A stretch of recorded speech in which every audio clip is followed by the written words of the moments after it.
kita nila online. So, hindi totoo yung si Isnil nakatira sa 75,000 a Ayun month na na nga. kondo. Ano ba yun? Totoo po yun. Ah, totoo? Oo, totoo yun.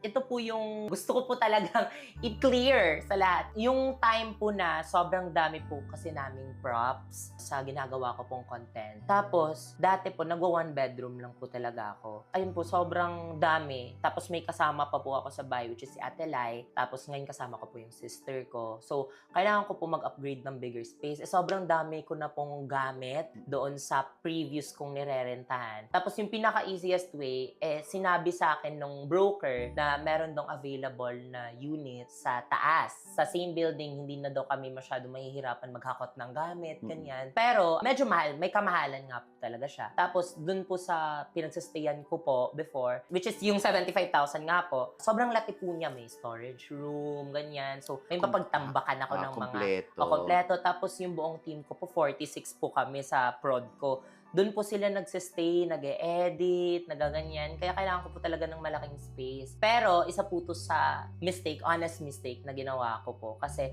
at that time, nung in-offer po sa akin noon, I have enough money. Pero hindi ko po na-realize na hindi ko siya kayang mapapanindigan talaga in the future. Kasi feeling ko po kasi that time, spend lang ako ng spend, na may babalik at may babalik lang sa akin. Kaya super honest po talaga ako na naging mali ko po yun at isa sa mga pinagsisisihan ko po talaga yun. Kaya siguro na may misjudge ako ng iba or naguguluhan yung iba kasi bakit nakikita po nila doon sa PBB nga na lumalaban ako for the money. Akala po nila lavish yung buhay ko dito kasi nga nakatira nga po ako sa kondong 75 po. Ngayon po, nag-ano na kami, baklas na kami. Kaya, ayun po, parang kinumpleto ko na lang po talaga yung whole ano ko po doon. Nakakontrata po kasi. Kaya, okay. When you say nagbaklas, umalis ka na? Opo, nag-change Nag-downgrade? na po.